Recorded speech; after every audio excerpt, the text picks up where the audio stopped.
James Carter, 72, steps off a plane in Seattle, his weathered face tight with exhaustion, clutching a crumpled first-class ticket. Just minutes ago, flight attendant Laura Hensley ejected him from his seat, only to be fired mid-flight, in front of stunned passengers. What started as a trip to see his dying sister became a brutal clash of racial prejudice, but this is no victory. A bigger fight looms, threatening his family, his home, his life. How far will this spiral? Before we dive in, tell us where you're watching from. If you stand for justice, hit like and subscribe for more gripping tales. James Carter stepped onto the bustling concourse of Hartsfield-Jackson Atlanta International Airport, his polished black cane tapping a steady rhythm against the tiled floor. At 72, he carried himself with the quiet dignity of a man who had seen the world shift beneath his feet and fought to hold his ground. His suit, a deep charcoal gray with a crisp white shirt, hugged his lean frame, the fabric slightly worn but meticulously pressed. A faint smile tugged at his lips as he adjusted his silver tie, his gnarled hands trembling just a touch from age. Today was special. After months of planning, he was flying first class to Seattle to see his sister, Eleanor, who lay in hospice care, her time slipping away like sand through an hourglass. His niece Maya had gifted him the ticket, a gesture that warmed his heart more than he could ever express.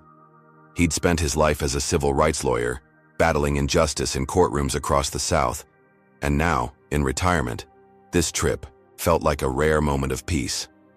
He moved through the crowd, his eyes scanning the gate numbers, his mind already picturing Eleanor's frail smile when he arrived. The gate for Flight 217 to Seattle buzzed with activity as James approached, his boarding pass tucked neatly in his jacket pocket. Passengers shuffled in line, some tapping impatiently at their phones, others juggling oversized carry-ons. The air smelled of stale coffee and jet fuel, a familiar mix that stirred a flicker of excitement in his chest. He handed his pass to the gate agent, a young woman with a bright smile who nodded warmly as she scanned it. "First class," she confirmed, directing him down the jetway with a wave. James stepped aboard, the cool air of the cabin washing over him as he made his way to seat 2A. The first-class section gleamed with plush leather seats, wide enough to stretch out in, a stark contrast to the cramped economy rows he'd endured for decades.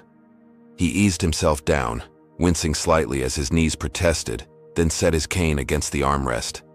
His fingers brushed the smooth cover of a worn paperback, a collection of Langston Hughes poems he'd brought to read on the flight. He adjusted his round reading glasses, the lenses catching the soft overhead light, and opened the book, savoring the quiet before takeoff. Around him, the cabin filled with the low hum of conversation.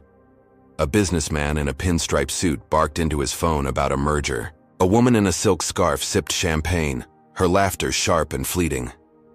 James paid them little mind, his thoughts drifting to Eleanor, to the stories they'd share when he reached her bedside. He turned a page, the paper crinkling under his touch, when a shadow fell across his lap. He glanced up, expecting a fellow passenger or a routine check, but instead met the steely gaze of Laura Hensley, the flight attendant assigned to first class. She stood at 5'8", her navy uniform crisp and tailored, her blonde hair pulled into a tight bun that accentuated the sharp lines of her face. At 38, she carried herself with the confidence of someone who thrived on control, her posture rigid, her lips pressed into a thin line. She'd been with the airline for 15 years, climbing the ranks with a mix of charm and ruthlessness, but beneath her polished exterior simmered a quiet resentment, a belief that certain people didn't belong in spaces like this.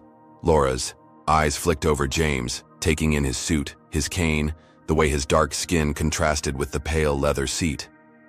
Her smile, practiced and automatic for the other passengers, vanished as if someone had flipped a switch. She tilted her head, her brows knitting together in a faint frown, and took a step closer, her heels clicking against the carpeted floor. "Sir," she said, her voice firm but edged with something colder. "Can I see your boarding pass?" James blinked, caught off guard by the sudden demand. He set the book down, his movements slow and deliberate, and looked up at her through his glasses. "Of course," he replied, his tone calm, almost gentle, as he reached into his jacket pocket.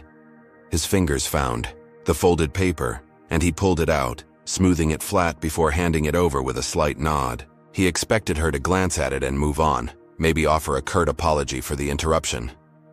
After all, he'd flown first class before, though not often, and knew the drill. But Laura didn't move on. She took the pass, her manicured nails, tapping against it, and studied it with a scrutiny that made his stomach tighten. She flipped the paper over, then back again, her lips pursing as if she'd found a riddle she couldn't solve. "This is a first-class ticket," she said slowly, her voice dropping an octave, her blue eyes narrowing as they lifted to meet his. "Yes," James nodded, keeping his composure despite the growing unease prickling at the back of his neck. "My niece got it for me as a gift." Laura let out a short, skeptical breath, almost a scoff, and tapped her fingers harder against the pass. Her gaze darted to his hands, rough and lined with age, then to the cane resting beside him, as if these details confirmed some unspoken suspicion. "Are you traveling alone?" she pressed, her tone sharpening. "Yes, I am," James answered, his voice steady but softer now, sensing the shift in her demeanor. A few passengers nearby lifted their heads, their conversations faltering as they caught the edge in her words. She handed the ticket back, her movements stiff, but didn't step away. "I just need to check something," she said abruptly. "Give me a moment." Without waiting for a reply, she turned on her heels and strode toward the front of the cabin, her stride brisk, her shoulders squared. James watched her go, his chest tightening as he exhaled slowly. He adjusted his suit jacket, sitting up straighter, trying to shake off the weight of her stare. It was a small moment, a brief exchange, but it gnawed at him. He'd felt this before, the way eyes lingered, the way voices hardened when people decided he didn't fit. Decades in courtrooms had taught him to recognize prejudice dressed up as procedure, and this felt too familiar. He glanced around, noticing the subtle shifts in the cabin. A woman 2 rows ahead whispered to her companion, her words too low to catch but her glance unmistakable. The businessman paused his call, his eyes flicking toward James before returning to his screen. The air felt thicker now, charged with something unspoken, and James clasped his hands over the book, his knuckles whitening slightly. He told himself it was nothing, that she'd come back with a nod and leave him be. But deep down, he knew better. This wasn't over. Laura reached the galley, her jaw tight as she punched numbers into the in-flight phone. She'd seen passengers like him before, she thought. People who thought they could sneak into first class with a fake ticket or a sob story. She didn't buy the niece excuse, not for a second. Her gut told her he didn't belong here, and her gut was rarely wrong. She spoke quickly to the gate agent on the other end, her voice low but insistent, demanding confirmation of the ticket's validity. The agent hesitated, then confirmed it was legitimate, purchased 3 weeks ago by Amaya Carter. Laura's frown deepened. She didn't like being wrong, and she liked surprises even less. She hung up, her fingers drumming against the counter, her mind racing. Legitimate or not, something about this didn't sit right with her. She straightened her uniform, smoothing the fabric with a quick tug, and made up her mind. He wasn't staying in that seat. Not on her flight. She turned back toward the cabin, her expression hardening, ready to take control of the situation the way she always did. James sat quietly, his book unopened now, his eyes fixed on the seat back in front of him. He could feel the tension building, a storm brewing in the distance, and he braced himself for it. He'd faced worse than this, he reminded himself. Far worse. Bullies in suits, judges with gavels, cops with batons. A flight attendant with a grudge was nothing he couldn't handle. But as the minutes ticked by, the excitement he'd felt about seeing Eleanor began to fade, replaced by a familiar weight, a burden he'd carried for decades. He adjusted his glasses, his fingers steady despite the tremor in his heart, and waited. Whatever came next, he'd meet it head-on. He always had. Laura Hensley marched back down the aisle of Flight 217, her heels striking the carpet with a purpose that turned heads. Her face, once unreadable, now carried a smug twist at the corners of her mouth, her blue eyes glinting with the certainty of someone who'd just confirmed her own suspicions. She'd made up her mind in the galley, ticket legitimacy be damned. James Carter didn't belong in first class, not on her watch. She stopped in front of his seat, her shadow looming over him like a storm cloud ready to burst. James looked up from his untouched book of poems, his gray eyes steady behind his glasses, sensing the shift in the air. "Sir," she said, her voice cutting through the cabin's hum, "there seems to be a mix-up with your ticket. I'm going to have to ask you to move to economy." Her words landed like a slap, sharp and deliberate, drawing gasps from a few nearby passengers. James felt his heart stutter, a flicker of heat rising in his chest. "A mix-up?" he asked, his tone even but laced with a quiet challenge. He reached into his pocket, pulling out his phone, and scrolled to a text from his niece, Maya. "Here," he said, holding it up for her to see. "My niece sent me this ticket confirmation 3 weeks ago. It's no mistake." Laura barely glanced at the screen, her lips curling into a thin, dismissive smirk. She folded her arms, her posture rigid, and leaned in slightly. "That doesn't change anything," she snapped. "This seat is for first-class passengers. You must have been assigned a different section." The accusation hung heavy, unspoken but clear. He didn't look the part. James tightened his grip on his cane, his knuckles whitening against the polished wood. "There is no mistake," he said firmly. "This is my seat." His voice carried the weight of a man who'd spent decades defending his right to exist in spaces others deemed off-limits. The cabin grew quieter, the chatter fading as passengers turned to watch. A woman in a red blazer clutched her purse, her eyes darting between James and Laura. The businessman from earlier lowered his phone, his merger forgotten. Laura's smirk faltered for a split second, but she doubled down, her voice rising. "Sir, I don't want to make this difficult," she said. "Please take your belongings and move to the back." James met her gaze, unyielding, his breath steady despite the humiliation creeping up his spine. He'd faced this before, the assumption, the dismissal, but it never got easier. He opened his mouth to protest again, but Laura cut him off, spinning around and signaling to the galley with a sharp wave. She wasn't asking anymore, she was demanding. Moments later, 2 security guards lumbered down the aisle, their boots thudding against the floor, their faces set in grim determination. They towered over James, one with a buzz cut and a jaw like concrete, the other with a patchy beard and a scowl. "Sir, you need to come with us," Buzzcut barked, his hand hovering near his belt. James looked up at them, then back at Laura, who stood with her arms crossed, watching like a queen overseeing an execution. "This is unnecessary," he said, his voice calm but edged with steel. "I have every right to be here." The guards didn't care. Beardy grabbed his arm, yanking him up with a force that made his knees buckle. James stumbled, clutching his cane, but Buzzcut snatched it from his grip. "For safety," he growled, tucking it under his arm as if it were a weapon. The passengers erupted in whispers, some craning their necks, others pretending not to see. James felt the weight of their stares as the guards dragged him down the narrow aisle, his polished shoes scuffing the carpet, his suit jacket twisting under their grip. What had he done to deserve this?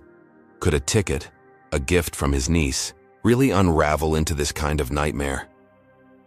His chest tightened, not from fear but from the raw, burning sting of injustice. He'd fought segregation in the 60s, argued cases in hostile courtrooms, and now, on a plane to see his dying sister, he was being treated like a criminal. Laura followed a few steps behind, her smirk widening, her victory sealed in her mind. She'd shown him his place, or so she thought. They reached the economy section, a sea of cramped seats and flickering overhead lights. The guards shoved James into an empty spot near the back, row 37, seat C, next to a snoring teenager and a woman with a screaming toddler. The space was tight, his long legs jamming against the seat in front, his shoulders brushing the armrests. Beardy tossed his travel bag onto his lap, the zipper half open, spilling a pair of socks onto the floor. "Stay here," he grunted, and the guards lumbered off, leaving James to catch his breath. His cane was gone, his dignity stripped, but his resolve hardened. He pulled out his phone, his fingers trembling slightly as he typed a message to Maya. "They moved me to economy," he wrote, said it was a mix-up, but it's not. "They took my cane. Help." Maya's reply came fast, her words blazing across the screen. "What? Who did this?" "I'm calling the airline now." James exhaled. leaning back against the stiff cushion, the toddler's wails piercing his ears. He typed back, "The flight attendant, Laura Hensley." She didn't even check properly, just assumed I didn't belong. He hit send, then added, "Flight 217, Atlanta to Seattle. Tell them who I am." He slid the phone into his pocket, his mind racing. Maya wasn't just his niece, she was a tech mogul, a woman who'd built a cybersecurity empire and sat on the airline's board as a key investor. If anyone could turn this around, it was her. But as the plane's engines roared to life, vibrating through the thin walls, James felt a chill settle over him. This wasn't just about a seat. This was about something deeper, something he'd fought his whole life. Was this the start of a battle he couldn't win? Laura returned to first class, her posture relaxed now, her smirk a permanent fixture. She poured herself a cup of water, sipping it slowly as she scanned the cabin. The passengers had settled back into their routines, the drama fading from their minds. She'd handled it, she thought, kept order the way she always did. Swift, firm, unquestioning. To her it was simple. If someone didn't fit, they didn't stay. She'd never second-guessed her instincts before, and she wasn't about to start now. But as the plane taxied toward the runway, a faint unease flickered in her gut. What if she'd misjudged this one? She shook it off, setting the cup down with a clink. It didn't matter. She was in control. Or so she believed. Hey, what do you think about Laura's snap judgment? Comment 1 if you've ever seen someone judged unfairly like James, and let's get this conversation going. If you're fired up about standing against prejudice, smash that like button and subscribe for more stories that hit hard. James thought he could reason with her, but Laura had other plans. How far will her actions take this flight? Stick around to find out. James sat in his new seat, the plane lifting off with a lurch that pressed him back. His hands rested on his knees, his breath slow and deliberate. He'd been here before, pushed aside, dismissed, but this time felt different.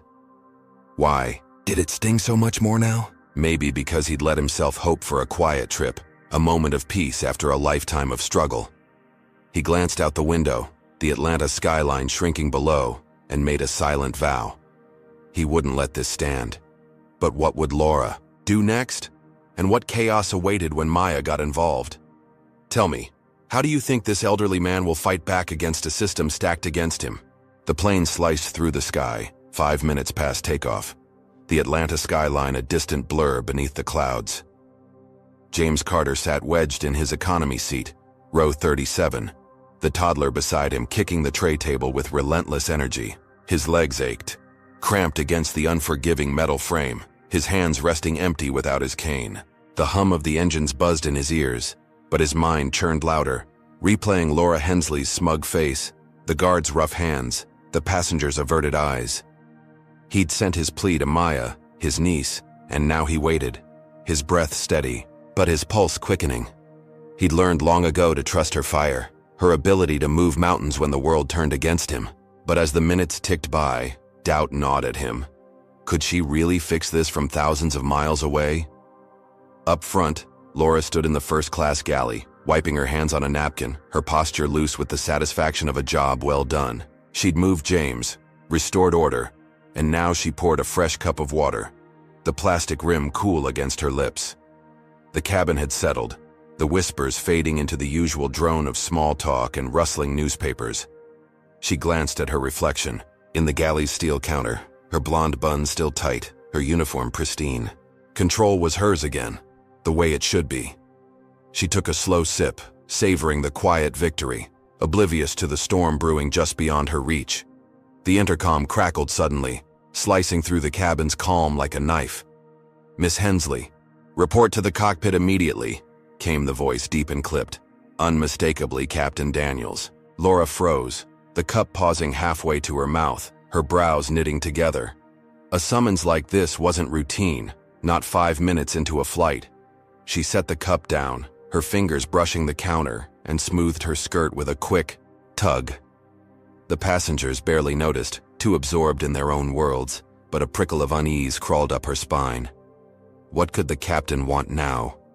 She straightened her shoulders, forcing her face into a neutral mask, and stepped out of the galley, her heels clicking with measured precision as she approached the cockpit door.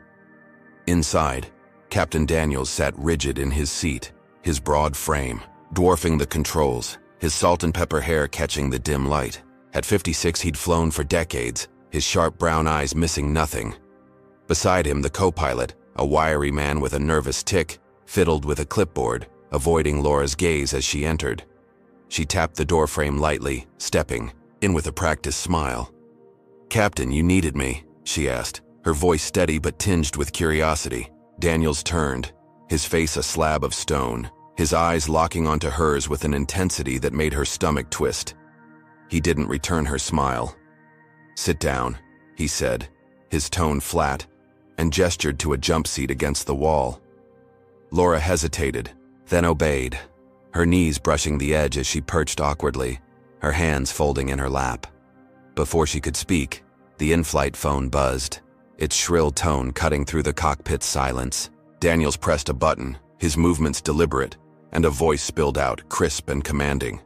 "Is she there?" it asked, unmistakably female, carrying a weight that sent a shiver down Laura's spine.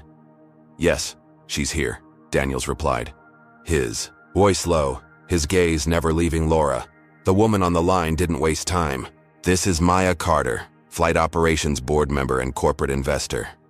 We've received a complaint about the removal of a first-class passenger, James Carter. I want an explanation. Now." Laura's breath hitched, her fingers tightening, in her lap. Maya Carter. The name rang a bell, a faint echo from boardroom rumors, but she hadn't connected it to the old man in 2A. Her mind raced, searching for footing, but Daniels cut in before she could respond. "He's my passenger, Maya," Daniels said, and she forced him out of his seat without cause. Laura's mouth opened, a protest forming, but Maya's voice sliced through like ice. "Did you verify his ticket through the system, Miss Hensley?" Laura swallowed, her throat dry as sandpaper. "I checked it," she said, forcing composure.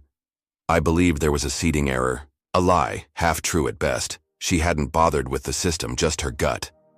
Maya's silence stretched, heavy and accusing, then her tone sharpened. "Did you confirm with the gate agent before dragging him out?" Laura's lips parted, but no sound came. She hadn't. She'd assumed, acted, and now the pause betrayed her. "No," she admitted, her voice shrinking. "I didn't." Daniels exhaled, a slow, heavy sound, his jaw tightening as he leaned back. "Do you even know who he is?"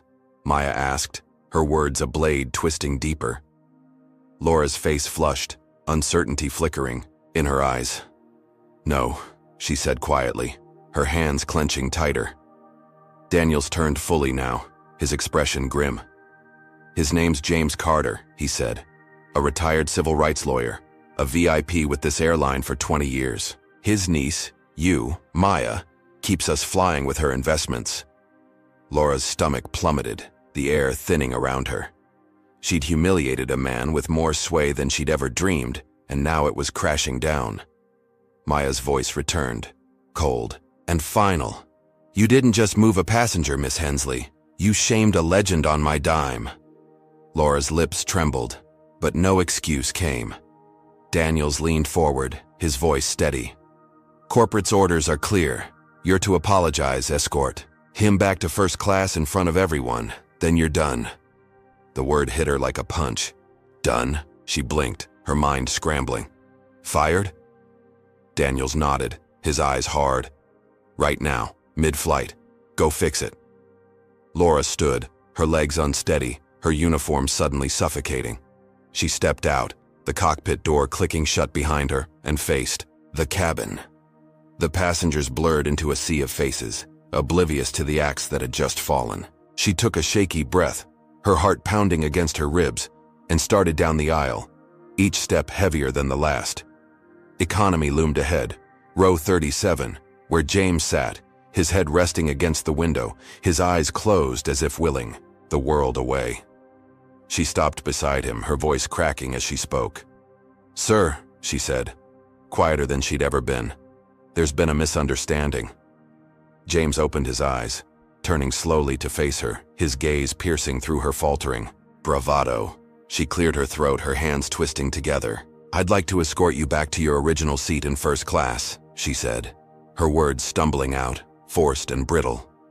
The toddler's mother stopped rocking her child, staring openly. The teenager beside James pulled out an earbud, his jaw dropping. Whispers rippled through the rows, heads turning as Laura stood there, stripped of her authority, begging a man she'd just banished. James studied her, his silence deafening, then reached for his bag with careful hands. He stood, his frame tall despite the ache in his joints, and nodded once. "Lead the way," he said, his voice calm but commanding. A king, reclaiming his throne. Laura turned, her face burning, and walked back toward first class, James following, with measured steps, his head high. The passengers watched, some gasping, others murmuring, as the old man they'd seen dragged away now strode past them, victorious. Laura's heels faltered, her breath shallow, but she kept going, the weight of their stares crushing her. They reached 2A, and James lowered himself into the plush seat, adjusting his jacket with a quiet dignity that made her shrink. She stood there, trembling, as Daniel's voice crackled over the intercom. "Ladies and gentlemen, Miss Hensley has been relieved of her duties, effective immediately, due to a serious breach of conduct. Please direct all needs to the remaining crew." The cabin erupted in gasps, eyes locking onto Laura, who stood frozen, her career imploding in real time. James leaned back, his hands resting on the armrests, a flicker of relief washing over him. He'd won, he thought. The seat was his again. The humiliation reversed. The woman in the red blazer nodded at him, a small gesture of respect. The businessman muttered something about justice. James closed his eyes, picturing Eleanor's smile, believing the worst was behind him. Laura stumbled to the galley, her hands gripping the counter, her breath ragged. Fired, mid-flight, in front of everyone. The shame clawed at her, but she couldn't fathom what came next. She'd lost everything in 5 minutes, all because of him. Or so she told herself, blind to the deeper truth unraveling beneath her feet. James Carter settled back into his first-class seat, the leather cool against his suit, his chest rising and falling with a slow, measured rhythm. The cabin of Flight 217 hummed softly around him, the engines a steady drone as the plane climbed, higher above the clouds. His hands rested on the armrests, the ache in his knees easing now that he had space to stretch. The woman in the red blazer 2 rows ahead offered a faint smile, a silent nod of solidarity, while the businessman resumed his phone call, his tone quieter now, as if chastened by the scene he'd witnessed. James let his eyes drift shut, the weight of the past hour lifting slightly. Laura Hensley was gone, fired in a blaze of public shame, and he was back where he belonged. He pictured his sister Eleanor's frail hand reaching for his when he landed in Seattle, a moment of peace after the storm. He'd won, he told himself, the battle over before it could truly begin. But the air felt too still, the victory too clean. Far below, in the airline's Atlanta operations hub, Victor Grayson sat hunched over a cluttered desk, his thick fingers drumming against a scratched oak surface. At 49, he was a bull of a man, broad-shouldered and barrel-chested. His graying hair cropped close to his scalp, his face etched with deep lines from years of barking orders. His office smelled of burnt coffee and stale cigars, the walls plastered with faded certificates and a single photo of him shaking hands with a senator. As the airline's operations supervisor, Victor wielded power over schedules, staff, and emergencies, a king in his own fiefdom.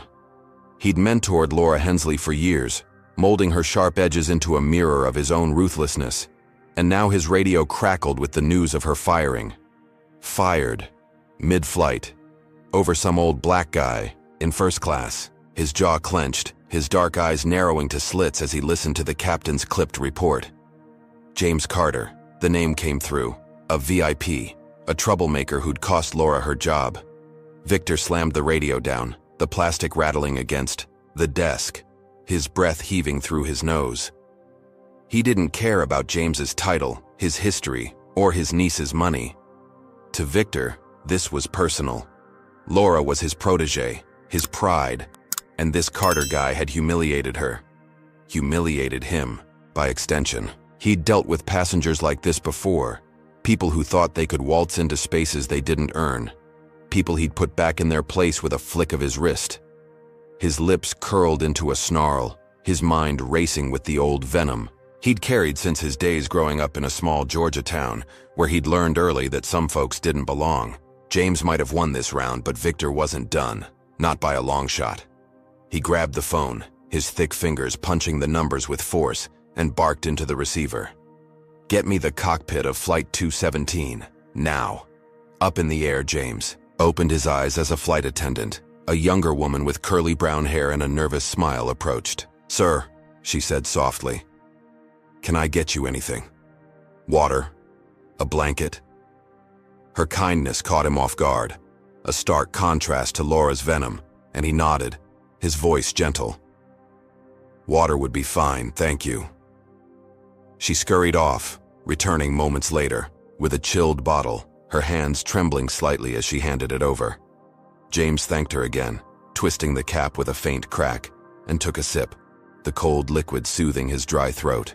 He leaned back, the tension in his shoulders unwinding, believing the worst was behind him. The cabin felt lighter now, the passengers' glances less hostile, some even tinged with respect. He reached for his book of poems, flipping it open, to a dog-eared page, letting the words blur into a quiet comfort. In the cockpit, Captain Daniels adjusted his headset, his brow furrowing as the radio hissed to life. Victor Grayson's voice boomed through, rough and commanding, cutting through the static.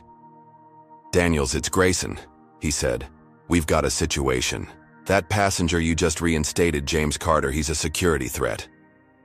Daniels blinked, his hand pausing over the controls. "A threat?" he asked, his tone skeptical. "What's the evidence?" Victor didn't hesitate, his words rehearsed, dripping with authority. "Reports from the ground crew in Atlanta, suspicious behavior, possible contraband in his bag. We can't take risks. Divert the flight to Boise, Idaho, immediately." Daniels exchanged a glance with the co-pilot, whose tick flared under the pressure. "Boise?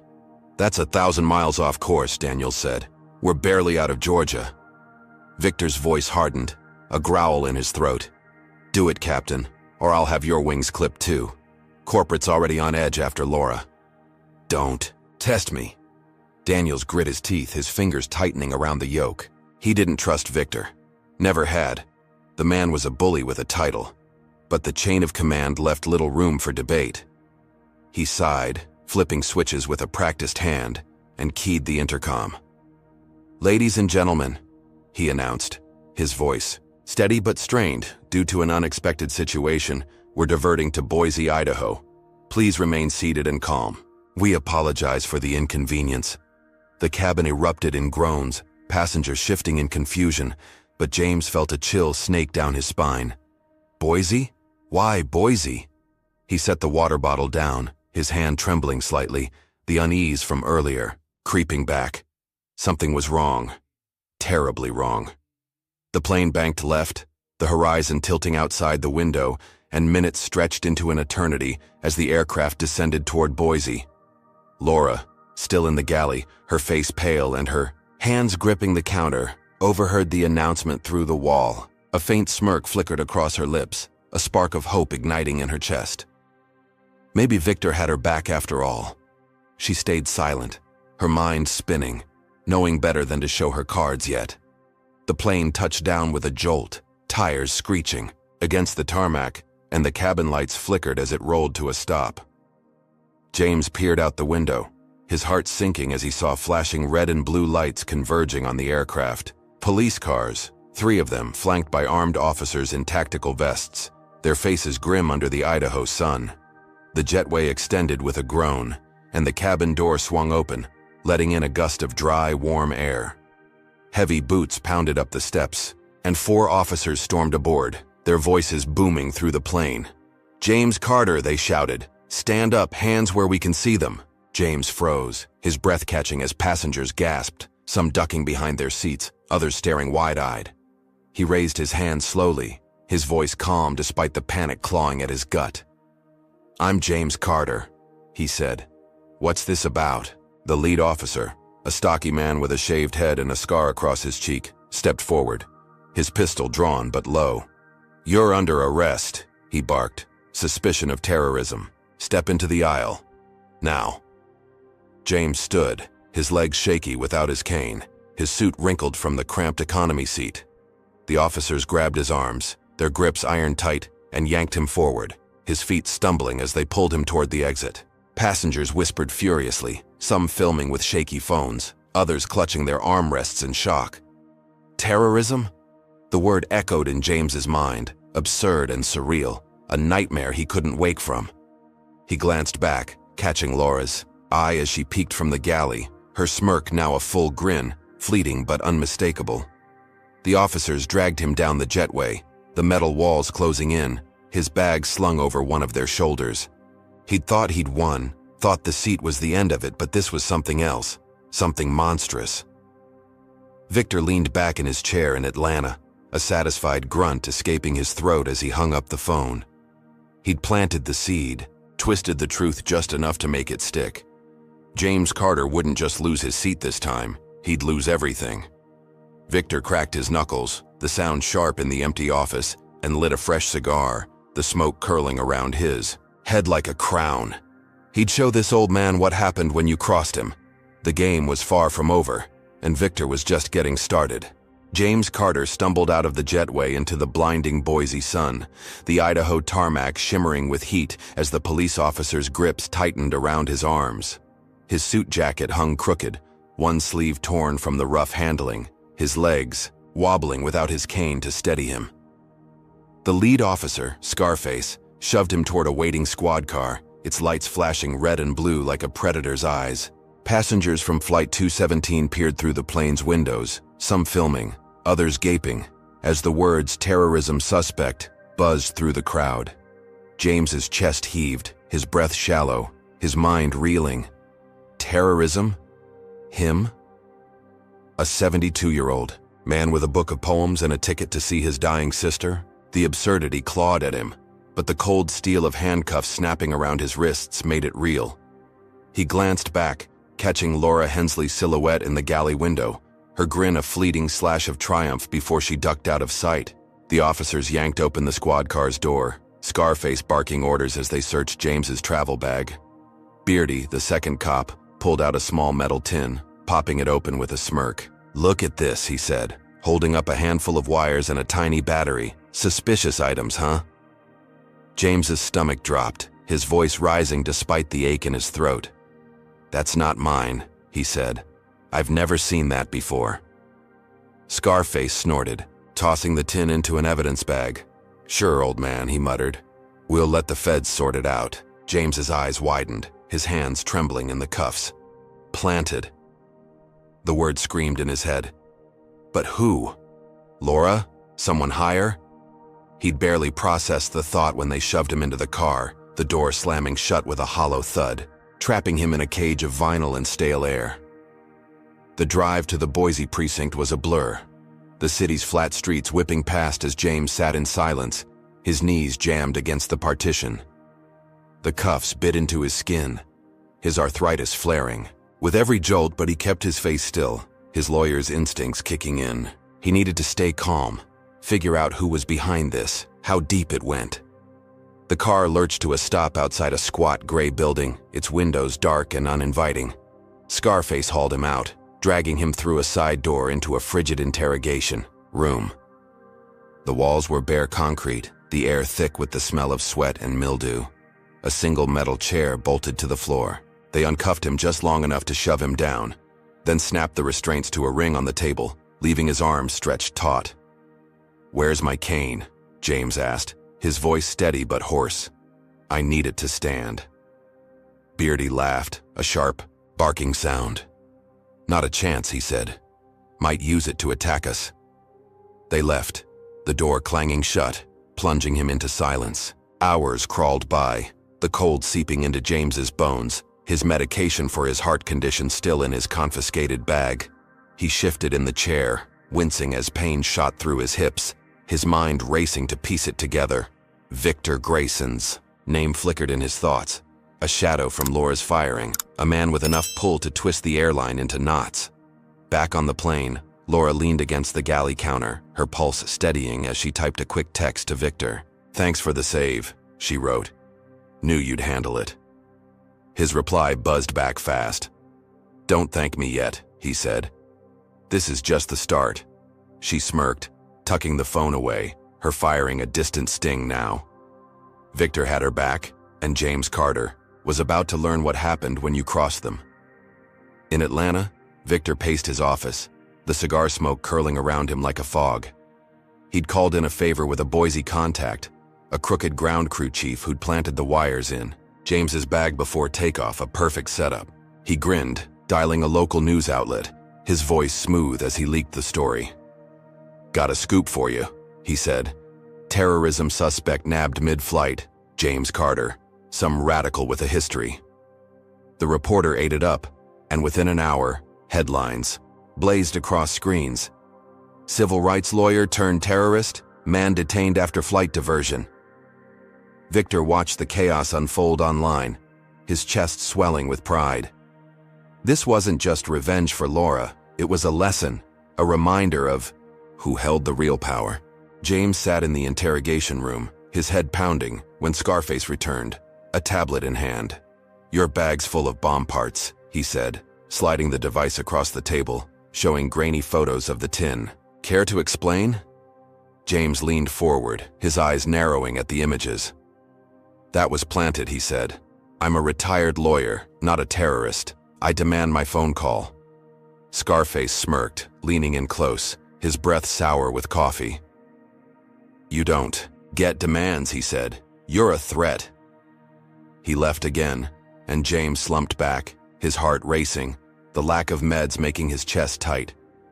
He'd faced crooked cops before, but this was different, bigger, a machine grinding him down. Across the country in Seattle, Maya Carter sat in her sleek office, her fingers flying across her laptop as James's text burned in her mind. She'd gotten Laura fired, but this? A terrorism charge? She called her lawyer, a wiry ex-prosecutor, named Lena Hayes, her voice sharp with fury. "They've framed him, Lena," she said. "Boise police, airline involvement. It's a setup."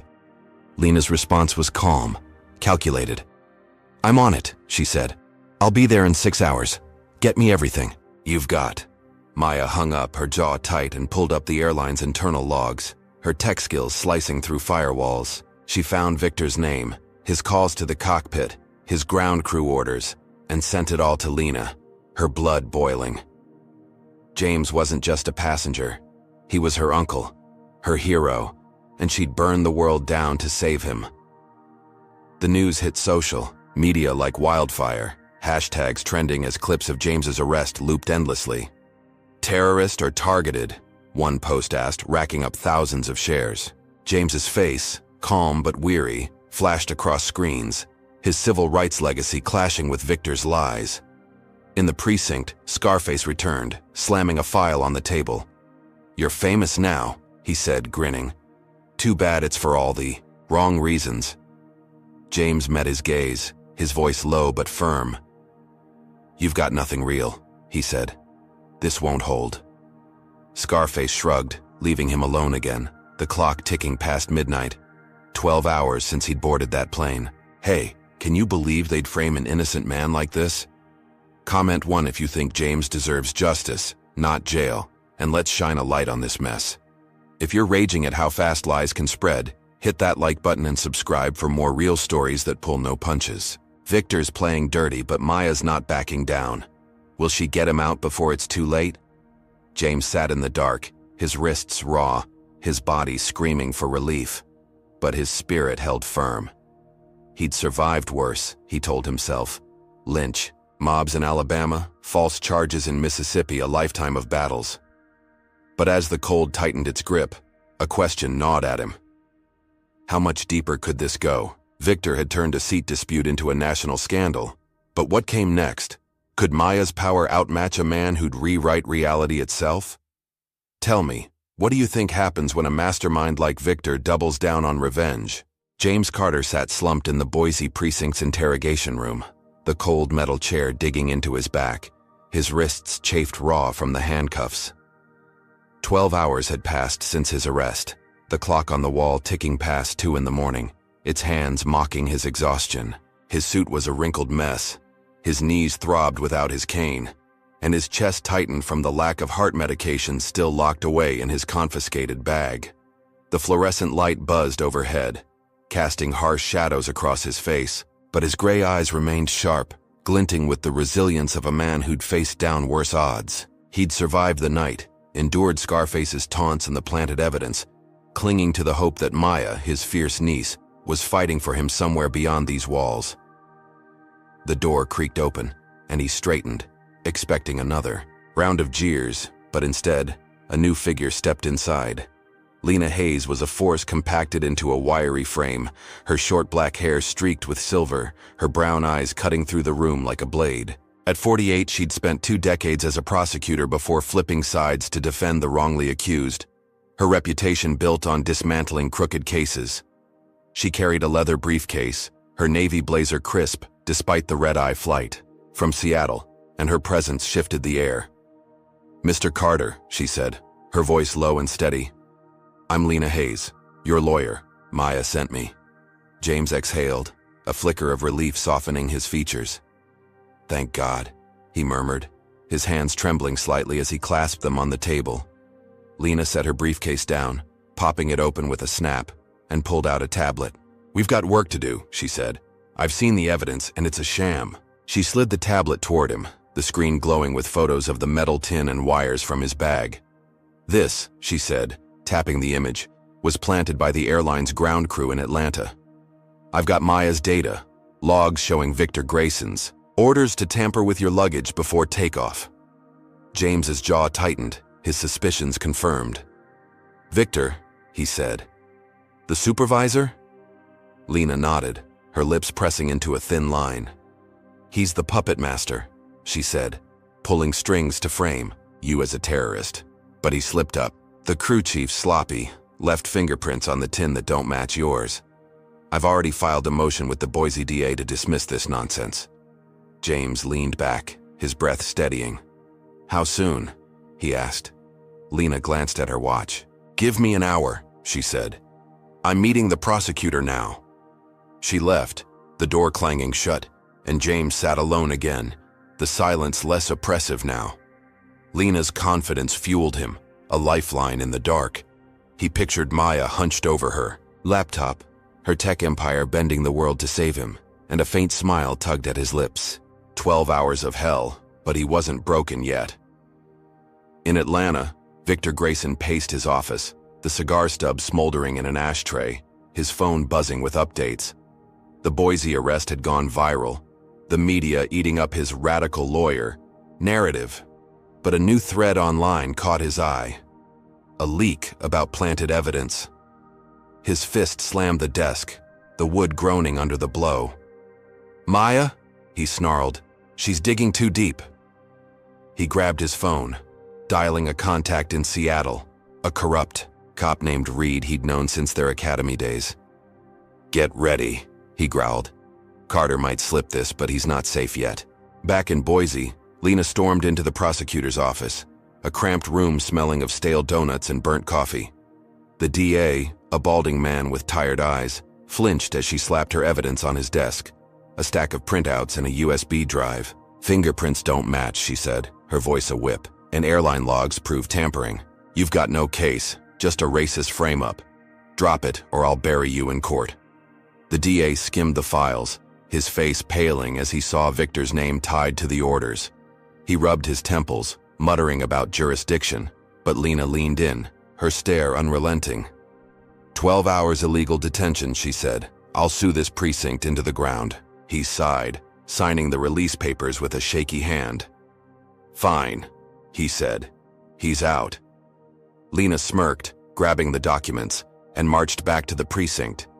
James stood as Lena returned, her heels clicking with triumph. "You're free," she said. Charges dropped, evidence debunked. The guard, a new face with a bored expression, unlocked his cuffs, and James rubbed his wrists, the skin red and raw. "My cane?" he asked, his voice hoarse. Lena handed it over. Retrieved from evidence. It's polished, wood a comfort in his grip. He leaned on it, his legs unsteady but his spirit lifting. They walked out together, the precinct doors swinging open to a gray dawn, the air crisp against his face. A rental car waited, Lena's doing, and she drove him to Boise Airport, her silence a steady reassurance. James sank into the passenger seat, his body aching but his mind clear. "I thought it was over," he said, back in first class. Lena glanced at him, her eyes softening. "It's not," she said, "but we're fighting." At the airport, Maya had booked him a new flight to Seattle. First class again, boarding in an hour. James limped through security, his cane tapping a slow rhythm, and reached the gate as passengers murmured, some recognizing him from the news. He boarded, settling into seat 1B, the leather cradling his battered frame. The new flight attendant, a tall man with a warm smile, offered him coffee, his kindness a balm after Laura's venom. The plane took off, Boise shrinking below, and James sipped the drink, the warmth spreading through him.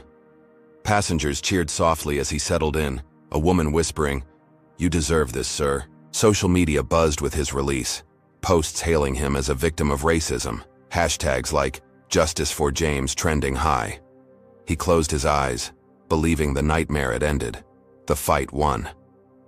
Victor watched the updates roll in, his office, dim as the cigar burned out. Released. Charges dropped. The words seared his vision, his fists clenching until his knuckles popped. Maya's lawyer had outmaneuvered him, turned his perfect setup into a public embarrassment. He growled, kicking a chair across the room, the crash echoing off the walls. He'd underestimated her, underestimated James. But he wasn't finished. He dialed Reed again, his voice low and venomous. "Carter's landing in Seattle soon," he said. "I've got a warrant ready. Assault on Laura, fake but tight. Take him down hard when he steps off." Reed chuckled, a gravelly sound. "On it," he said. "He won't see it coming." Victor hung up, leaning back with a dark grin. James might think he'd won, but this was just a breather before the real storm. James gazed out the plane window, the Cascades rising in the distance, Seattle drawing near. He'd see Eleanor soon, hold her hand, tell her he'd made it through. The passengers' cheers lingered in his ears, their support a shield against the past 12 hours. He adjusted his glasses, his hands steadier now, and pulled out his book of poems, flipping to a line about resilience under fire. It fit, he thought, a quiet triumph swelling in his chest. The plane descended, the wheels kissing the tarmac with a soft thud, and he exhaled, ready to step off as a free man. But as the jetway loomed, a shadow waited. One he couldn't yet see, one that would turn his victory to ash. In the galley, the new attendant tidied up, oblivious to the chaos brewing outside. Laura, grounded in Boise, sat in a terminal lounge, her phone lighting up with Victor's texts. She'd been fired, but he'd promised her a way back, a chance to watch James fall harder. She smirked, sipping a cheap coffee, her shame buried under a fresh layer of spite. Victor's plan was rolling, and she'd be there to see it through. James unbuckled his seatbelt, his cane firm in his grip, believing the worst was behind him. He couldn't know how wrong he was. The plane taxied to the gate at Seattle-Tacoma International Airport, the late afternoon sun casting long shadows across the tarmac as James Carter unbuckled his seatbelt. His first-class seat, 1B, cradled his weary frame, the leather still warm, from the short flight from Boise. His cane rested firm in his grip, its polished wood a lifeline after 12 hours without it, and his suit, though wrinkled, hung with a quiet dignity. The soft cheers from passengers lingered in his ears, their whispers of support a balm after the nightmare of arrest and false charges. He adjusted his glasses, his gray eyes catching the glint of the overhead light, and stood slowly, wincing as his knees protested. The new flight attendant, a tall man with a kind face, nodded warmly as James moved toward the exit, his steps steady but slow. He'd made it, he thought, to Seattle, to Eleanor, his sister fading in hospice care. The worst was over, or so he believed. The jetway stretched ahead, a tunnel of gray metal and dim lights, the air cool and faintly stale. James shuffled forward, his cane tapping a soft rhythm, his travel bag slung over his shoulder, its weight a reminder of the planted evidence he'd just escaped. Passengers from economy trailed behind, their chatter a distant hum, but the jetway felt oddly quiet, the usual bustle muted. He reached the halfway point, the gate in sight, when a figure emerged from the shadows, broad and menacing, blocking his path. Officer Reed stood 6'3", his Seattle PD uniform stretched tight over a barrel chest, his buzzed blonde hair glinting under the fluorescent bulbs. His green eyes narrowed, his thick hands resting on his belt, a falsified warrant crumpled in his fist. "James Carter," he barked, his voice a gravelly growl. "You're under arrest." James froze, his breath catching, his cane halting mid-tap. "Arrest?" he asked, his tone steady but laced with disbelief. "I was just cleared in Boise. What's this about?" Reed stepped closer, his boots thudding against the floor, a smirk twisting his scarred lip. "Assault," he said. "You attacked a flight attendant. Mid-flight, Laura Hensley. Got a witness statement and a warrant right here." He waved the paper, its ink fresh from Victor Grayson's printer. A lie crafted with precision. James's mind raced, his lawyer's instincts flaring. "That's impossible," he said. "She was fired. I never touched her." Reed's smirk widened, his hand darting out to grab James's arm, twisting it hard. "Tell it to the judge," he snarled, yanking him forward with a force that made James stumble, his cane clattering to the ground. Screams erupted behind them, passengers spilling from the plane, some clutching phones, others shouting in confusion. Reed didn't flinch, his grip tightening as he slammed James against the jetway wall, the metal cold against his cheek. James grunted, pain shooting through his shoulder, his glasses slipping down his nose. "Let me go," he said, his voice hoarse. "This is a mistake." Reed laughed, a harsh guttural sound, and drove his knee into James's back, pinning him there. "No mistake," he said. "You're done, old man." He reached for his baton, its black surface gleaming, and swung it down, striking James's side with a sickening crack. James gasped, his knees buckling, blood seeping through his torn shirt as travelers shrieked, their voices a chaotic blur. Maya Carter burst through the gate, her sleek black coat billowing, her dark eyes wild with panic. She'd raced to SeaTac after Lena's call confirming James's release, expecting to greet him with a hug. Not this. She pulled out her phone, her fingers trembling as she hit record, capturing Reed's baton crashing down again, James's body crumpling under the blows. "Stop!" she shouted, her voice piercing the chaos. "He's innocent." Reed spun, his face twisting, with rage, and lunged at her, snatching the phone from her hand. "Evidence," he growled, pocketing it with a sneer. "You're interfering with an arrest." Maya staggered back, her fists clenched, but two more officers emerged, blocking her path, their hands on their holsters, daring her to move. James lay sprawled on the jetway floor, his breath ragged, blood pooling beneath him, his cane just out of reach. Passengers crowded the gate, some filming, others yelling for help, but the officers formed a wall, their shouts drowning out the "please." Reed hauled James up, his grip bruising, and dragged him toward the terminal, his limp body leaving a smear of red on the carpet. Maya followed, her voice breaking as she called after him. "I'll fix this, Uncle James," she said. "I swear," but Reed shoved her back, his elbow catching her chest, sending her stumbling into the crowd. James turned his head, his vision blurring, her anguished face the last thing he saw before the officers pulled him through a side door. Victor Grayson watched from a distance, leaning against a pillar in the terminal, his thick arms crossed, a dark grin splitting his face.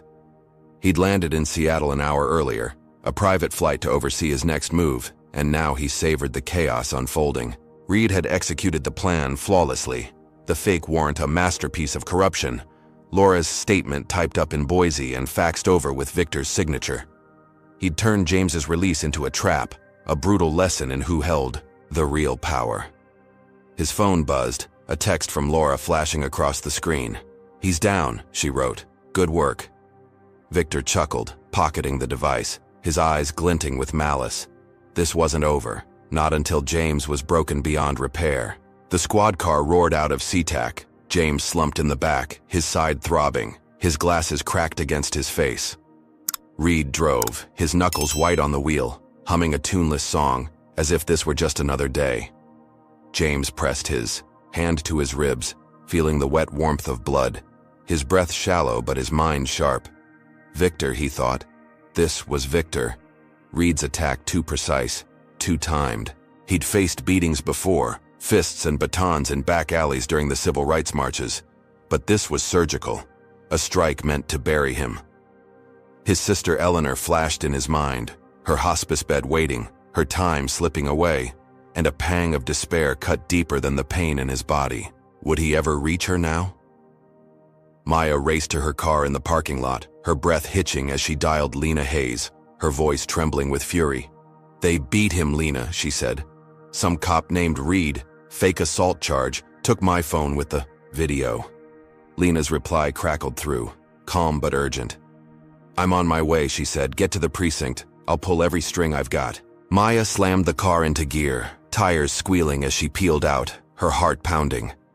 She'd seen James fall, seen the blood, and the image burned into her skull. Victor had escalated this beyond a seat, beyond a frame-up, into something vicious, personal. She gripped the wheel, her resolve hardening. She'd save him no matter what it took. At the precinct, Reed shoved James into a holding cell, the bars clanging shut, his bloodied form collapsing onto a concrete bench. No medic came, no questions asked, just Reed's smirk as he walked away, tossing James's cane into a corner, like trash. James clutched his side, his suit soaked red, his glasses dangling from one ear, but his eyes burned with defiance. He'd survived Boise, survived the lies, and he'd survive this. But as the cell's chill sank into his bones, he felt the weight of Victor's reach, a man who wouldn't stop until he'd crushed every piece of him. His sister's visit hung in the balance, a fragile thread ready to snap. Victor lingered, at the airport, watching travelers scatter, their phones buzzing with clips of the attack. He lit a fresh cigar, the flame flickering in his thick fingers, and exhaled a plume of smoke.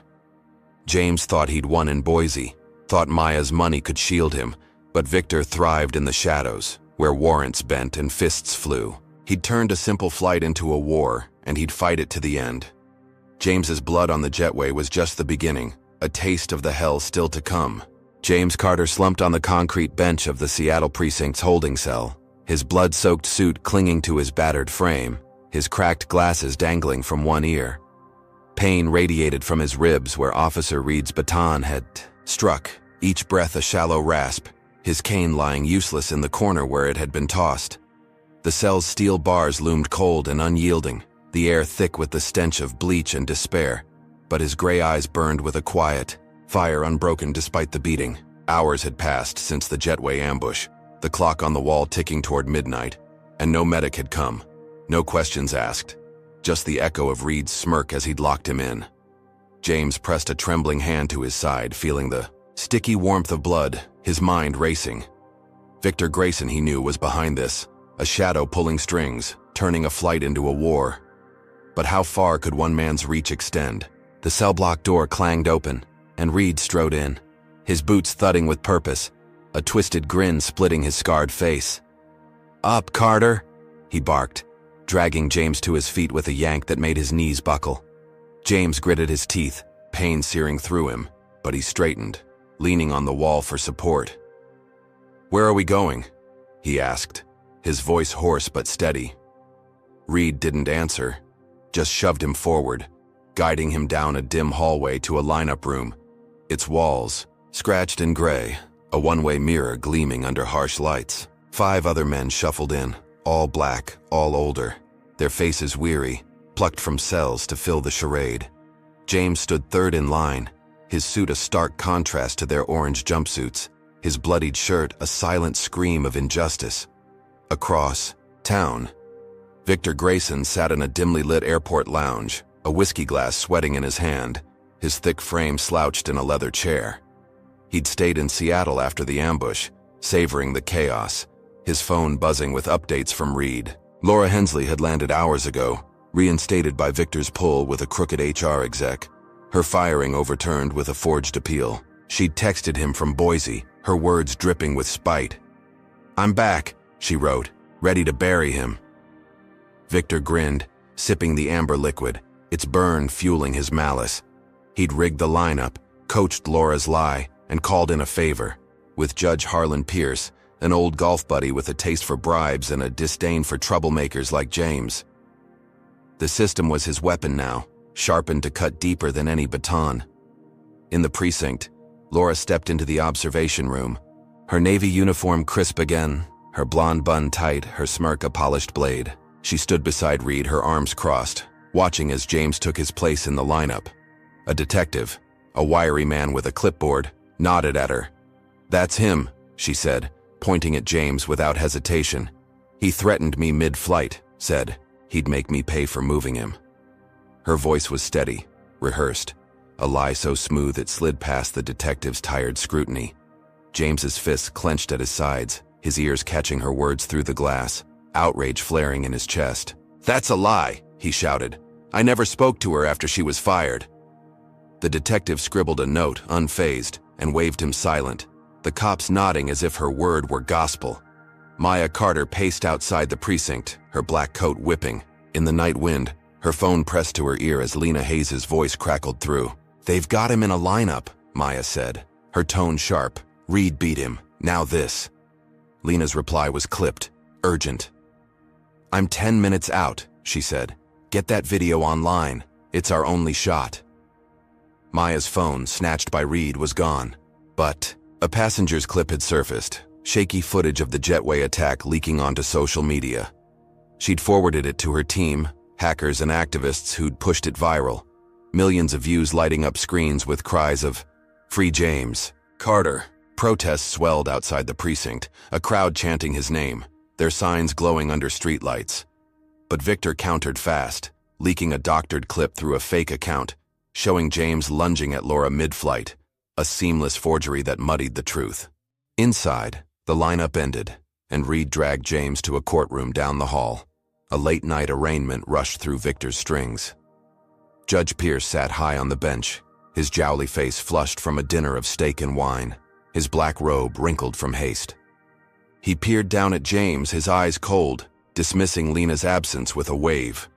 "Assault on a flight attendant," he said, reading the falsified charge. "Serious offense." James stood, his caneless frame trembling but tall, his voice cutting through the room. "It's a lie, Your Honor," he said. "I'm the victim here, beaten and framed." Pierce smirked, glancing at Laura in the gallery, her nod confirming her tale. "Bail denied," he barked, banging his gavel. "Remanded to custody." Reed hauled James back to the cell, the bars slamming shut, his sister Eleanor's fading life now a distant dream. Victor watched the news from the lounge, a local station flashing James's mugshot, the headline screaming, "Civil rights hero or violent thug." He chuckled, the whiskey glass empty now, his plan clicking into place. Laura's lie, Reed's fists, Pierce's gavel, all pieces of a machine he'd oiled with hate and power. Protests raged outside, but the doctored video sowed doubt, splitting the crowd, some turning away, convinced James was guilty. Maya stormed into the precinct, her face pale, finding Lena at the desk, arguing with a clerk. "They've buried him," Maya said, her voice breaking. "No bail, no chance." Lena gripped her arm, her eyes fierce. "We've got the real video," she said, "and Victor's tracks. We fight back now." James sat in the cell, his blood drying into a crust, his ribs screaming with every move, but his spirit held firm. He'd faced rigged courts before, judges who saw his skin before his case, and he'd outlasted them all. Eleanor's face haunted him, her hospice bed empty without him, and a tear slipped down his cheek, the first he'd shed since this began. Victor had turned the system against him, a wall of lies and fists. But James whispered to himself, "I'm still here." He'd fight, even from this cage, because giving up wasn't in him. Imagine a system so twisted it locks up a hero like James.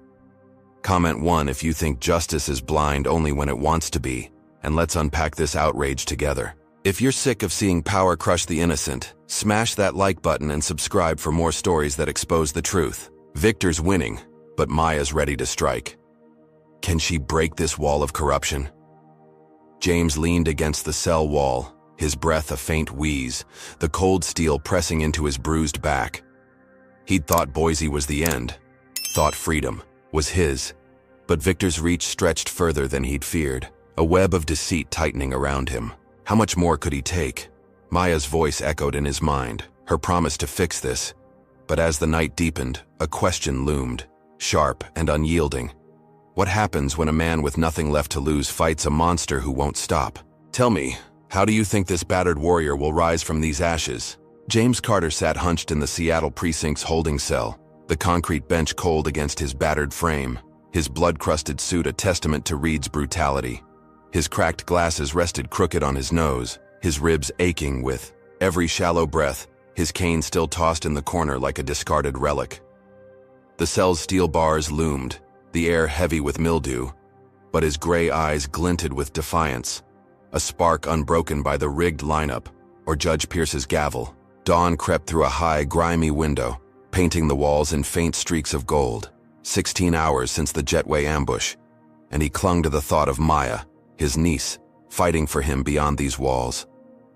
Eleanor's hospice bed haunted him, her time slipping away. But he whispered to himself, "Hold on, I'm coming." A vow to outlast this nightmare. Outside, Maya Carter stood in the precinct parking lot, her black coat whipping in the morning breeze, her dark eyes blazing as she coordinated with her team.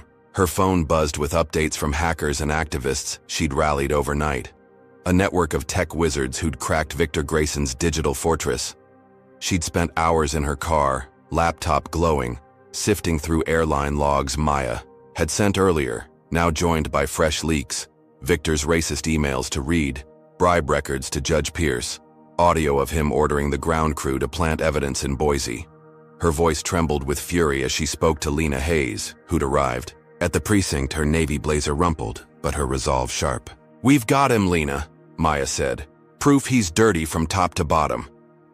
Lena clutched a tablet loaded with the files, her lips curling into a grim smile. "Let's burn him down," she said, heading inside to file an emergency appeal. Lena stormed the precinct clerk's desk, slamming the evidence down with a thud that echoed through the quiet lobby. "I want James Carter released now," she said, her voice a whip. "This is corruption, documented and airtight." The clerk, a young man with nervous hands, skimmed the papers, his eyes widening at Victor's name. He stammered, "I need to call the judge," but Lena leaned in, her stare piercing. "Call who you want," she said, "but this hits the press in 10 minutes if he's not out." The clerk scrambled for the phone, dialing Pierce, who'd slunk home after the arraignment, his bribe-stained hands now shaking as he heard the news. "Evidence?" he sputtered. "How?" Lena's files had blindsided him, Victor's secrets spilling like blood, and he knew his bench was at risk. "Release him," he barked, voice cracking. "No bail, just get him out." In Atlanta, Victor Grayson sat in his office, the cigar smoke stale around him, his thick fingers scrolling through a burner phone. The doctored video of James lunging at Laura still trended, but Maya's leaks were gaining ground. Hashtags like Expose Victor clawing at his narrative. His desk phone rang, a contact at the airline HQ, voice tight with panic. "They've got your emails, Vic," he said. "Board suspending you. Laura, too. Pending review."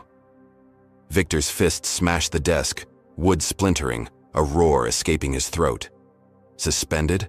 After all he'd built? He hung up, his mind racing, and dialed a new number. A thug named Dixon he'd used for dirty jobs. "Carter's house in Atlanta," he growled. "Burn it. Plant evidence. Make it look like he torched it for insurance." Dixon grunted assent, and Victor leaned back, his dark eyes glinting. Suspension wouldn't stop him, not yet. At the precinct, the cell door swung open, a guard grumbling as he uncuffed James, tossing his cane at his feet. "You're out," he said. "Lawyer's magic." James stood, wincing as he gripped the cane, his legs unsteady, but his spirit surging. Lena waited in the hall, her arms crossed, a rare smile breaking her stern face. "We did it," she said. "Victor's exposed. Charges dropped." James exhaled, his voice rough but warm. "Maya?" he asked. Lena nodded. "She's a force. Got the proof that broke this." They stepped outside, the morning air sharp against James's bruised skin. A crowd of protesters erupting in cheers as he emerged, their signs waving high. "Justice for James!" they shouted, phones flashing as they filmed his limping stride. A hero reclaimed. Maya rushed to him, her arms wrapping around his frail frame, careful of his injuries. "I'm so sorry, Uncle James," she said, tears brimming. "I should have stopped this sooner." He hugged her back, his cane trembling in his grip. "You saved me," he said. "That's enough." Lena led them to a waiting car, and they drove straight to Eleanor's hospice, a low brick building nestled in Seattle's suburbs. James stepped inside, his heart pounding as he reached her room, the antiseptic smell sharp in his nose. Eleanor lay frail under white sheets, her skin paper thin, her eyes fluttering open at his voice. "James?" she whispered, a weak smile breaking through. He sank into a chair beside her, grasping her hand, its warmth a lifeline. "I'm here," he said. "I made it." She squeezed back, faint but real, and for a moment, the world beyond faded. Victor's suspension hit the news, headlines screaming, airline exec exposed in racism scandal, Maya's leaks dismantling his empire. The board scrambled, firing Laura again, her reinstatement revoked as her lies unraveled. She sat in a Boise hotel, her phone dark, her career ashes once more. But Victor didn't flinch, his thug Dixon already in Atlanta, creeping through James's quiet neighborhood under dusk's cover. The house, a modest ranch James had lived in for 40 years, stood dark, its windows reflecting the fading light.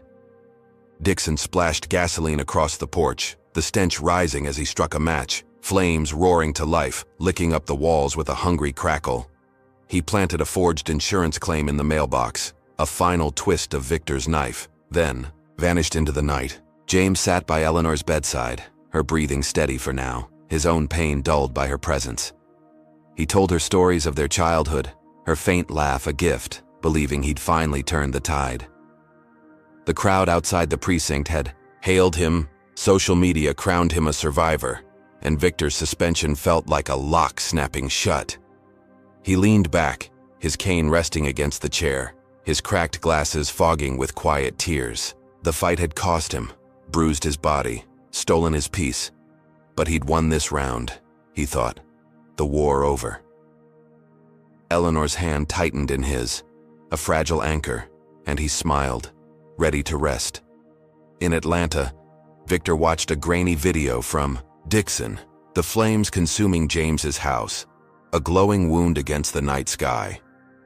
He grinned, tossing the burner phone into a drawer, his suspension a minor sting next to this victory. The insurance frame would hit James soon, a new charge to drag him back into hell, and Victor relished the thought, his thick fingers cracking with anticipation. Reed texted from Seattle. "Warrant's ready when it lands," he wrote. "We'll nab him again." Victor nodded to himself, the game still his. The board slap a hiccup he'd outlast. James might sit with his sister now, but the fire was coming, a blaze to burn his hope to cinders. Maya stepped outside the hospice, her phone buzzing with alerts, her hackers tracking Victor's moves. She'd crippled him, she thought, his suspension a win.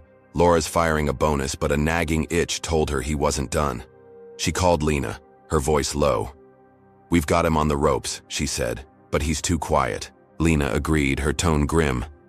"He's a snake," she said. "Watch for the bite." Maya hung up, her eyes scanning the horizon, the weight of the fight settling on her shoulders. James was free, Eleanor was alive, but the air felt charged, a storm brewing, beyond her sight. James traced Eleanor's knuckles with his thumb, her smile fading as sleep took her, his own exhaustion pulling at him. He'd survived the cell, the beating, the lies, and now he sat here, a battered warrior with a moment of peace. But as the hospice room darkened, a shadow lingered in his mind. Victor's name a whisper of dread. The cheers outside, the triumph, online, felt fragile, a glass shield ready to shatter. He gripped his cane, his resolve hardening. Whatever came next, he'd face it. For Eleanor, for himself, for every fight he'd ever won. James Carter sat beside his sister Eleanor's hospice bed, the soft beep of her heart monitor a steady pulse in the dim Seattle room. His bloodied suit hung loose on his frame, his cracked glasses perched on his nose, his cane resting against the chair, its wood scratched from days of chaos. Eleanor's hand lay fragile in his, her skin cool but alive, her faint breaths a lifeline after the hell he'd endured.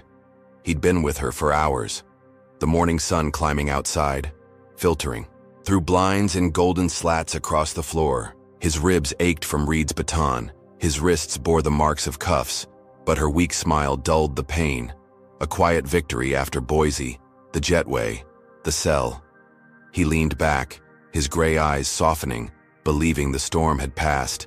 Victor Grayson's suspension a lock on the nightmare's door.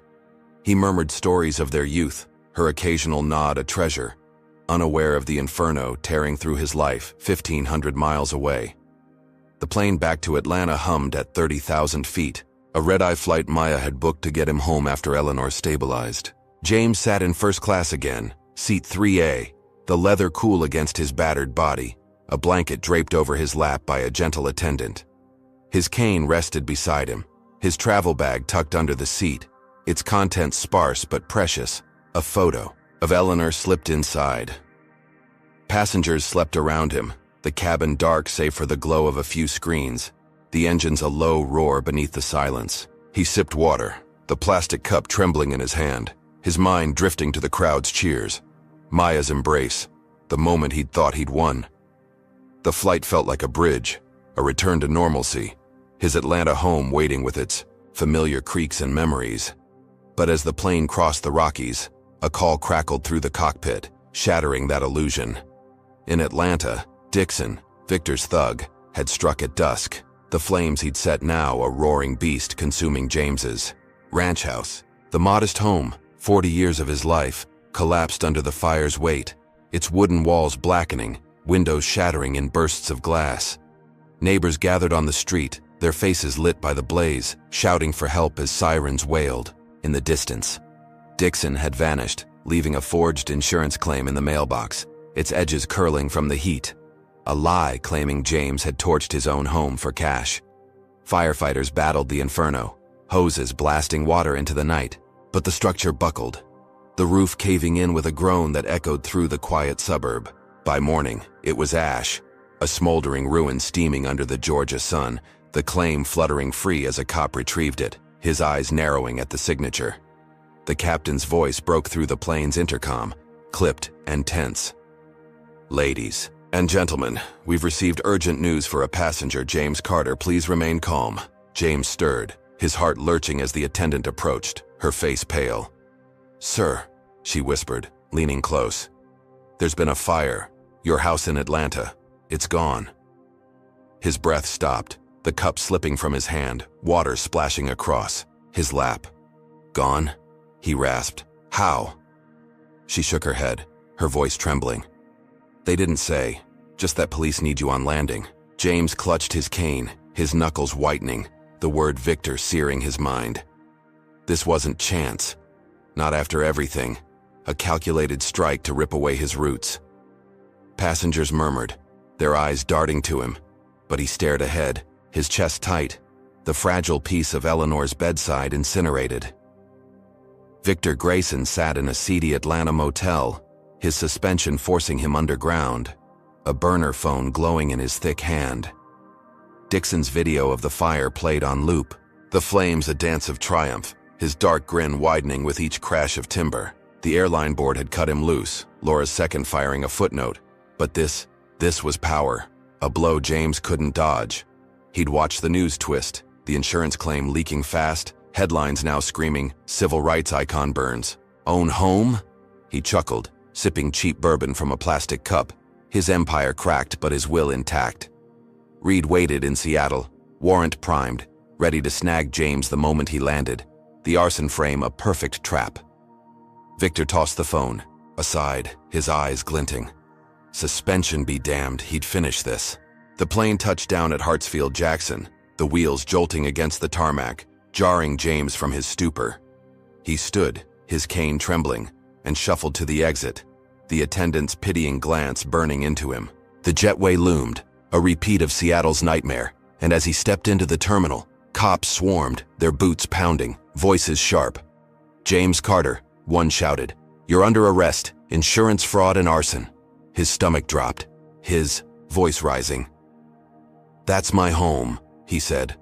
"I didn't burn it." They grabbed him, cuffs snapping tight, his cane yanked away again, his knees buckling as they dragged him forward. Passengers gasped, some recognizing him, others filming, the chaos, a cruel echo of days past. Maya's phone lit up in Seattle, a news alert flashing the fire, her scream muffled by her hand. She'd stayed with Eleanor, guarding her uncle's peace, but this ripped it apart. She called Lena, her voice breaking. "They've burned his house," she said, framed him again. "He's arrested in Atlanta." Lena's reply was steel. "I'm flying down," she said. "We'll hit back harder." But Maya's hackers traced Dixon's burner to Victor, the arson's architect unmasked, though he'd vanished, a ghost in the wind. Laura surfaced on a cable news show, her face powdered, her smirk subtle. "James planned it all," she said. "Played. The victim for sympathy, I saw his temper." The lie spread, her reinstatement a distant dream but her spite alive, fanning Victor's flames. James sat in an Atlanta cell, the bars familiar now, his cane gone, his suit a tattered shroud. His ribs screamed, his glasses useless, but his spirit wavered. The loss of his home a dagger deeper than Reed's blows. 40 years, photos of his late wife, case files from civil rights victories, all ash. He pressed his forehead to the wall, his breath hitching, Eleanor's face his only anchor. Trial loomed, a fraud charge that could lock him away for life. Victor's revenge a vice tightening around him. He'd thought Seattle was the end, thought Maya's leaks had won. But this was worse, a personal annihilation stripping him bare. Victor hid in the motel, his bourbon bottle half empty, his grin fading as Maya's team pushed back online. The real Jetway video trended again, countering Laura's lies. But the arson claim held. Cops bought it, the system blind to truth. He'd lost the airline, lost Laura's job. But this fire was his masterpiece, a wound James couldn't heal. Reed texted, "Carter's locked up tight, trials fast-tracked." Victor nodded, his thick fingers drumming the table. One more push, he thought, and the old man's done. But as sirens wailed in the distance, a flicker of unease stirred, Maya's shadow looming larger than he'd planned. James curled his hands into fists, his nails digging into his palms, the cell's chill, sinking into his bones. He'd lost his home, his freedom again, his sister's time ticking away in Seattle. The crowd's cheers, the online support, felt hollow now, drowned by Victor's relentless hate. His spirit teetered, a thread from snapping. But he whispered, to himself, "I've fought worse," a mantra to hold the dark at bay. Maya would come, Lena would fight, but this blow cut deeper, a wound to his soul. He leaned back, his head thudding against the wall, and waited, the fire's smoke still burning. In his mind, James Carter sat shackled in an Atlanta courtroom, the wooden bench hard against his bruised frame, his blood-stained suit replaced by a faded orange jumpsuit that hung loose on his gaunt body. His cracked glasses rested crooked on his nose, his cane confiscated again, leaving his hands trembling as they gripped the table's edge. The room buzzed with tension, the gallery packed with reporters, protesters, and gawkers, their whispers a low roar under the fluorescent lights. 3 days had passed since his arrest at the airport, the arson charge of his burned home fast-tracked to trial by Victor Grayson's unseen hand. His ribs ached from Reed's beating, his chest tight from missing meds, but his gray eyes burned. With a quiet fury, a lifetime of resilience steeling him for this moment. He'd lost his house, his freedom, nearly his sister. Yet here he stood, ready to fight one last time. The prosecution strutted in, a slick attorney named Carver with a shark's grin, his suit tailored sharp, his briefcase stuffed with Victor's lies. He laid out the case with relish, waving the forged insurance claim pulled from the ashes, its ink smudged but damning. James Carter torched his own home, Carver said, voice booming, a desperate bid for cash after a lifetime of playing. The victim, He pointed at James, his sneer cutting through the room. "This man's no hero, he's a fraud." The gallery murmured, some nodding, others shifting uncomfortably, the doctored jetway video still lingering in their minds. James clenched his fists, his nails digging into his palms, the accusation a fresh wound atop a dozen others. He glanced at the defense table, where Lena Hayes sat, her navy blazer crisp, her eyes locked on Carver like a hawk sizing prey. Maya Carter hunched in the front row, her black coat shed, her fingers flying across a laptop as her hackers worked in real time. She'd spent sleepless nights since the fire, her team cracking Victor's burner phones, tracing Dixon's calls, unearthing audio of Victor ordering the arson. Her dark eyes flicked to James, her heart twisting at his frail form. The man who'd raised her after her parents died, now caged by a monster she'd failed to stop.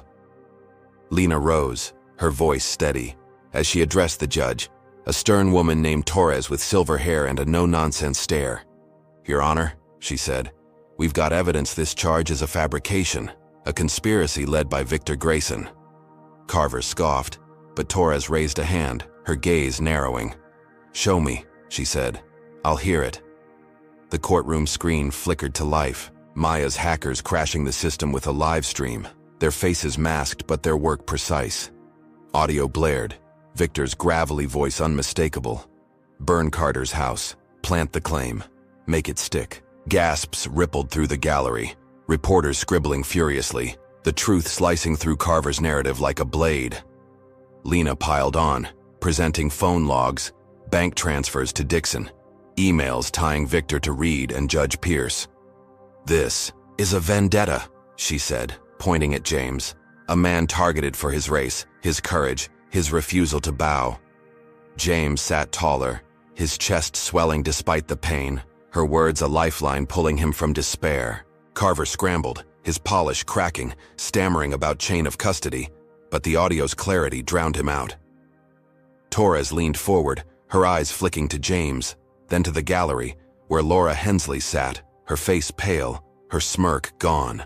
She'd slipped in, banking on Victor's win, her news appearance fueling the fraud lie. But now she shrank, the spotlight turning. Lena called her to the stand, her heels clicking reluctantly as she swore in, her voice trembling. "Did you lie about James assaulting you?" Lena asked, her tone a whip.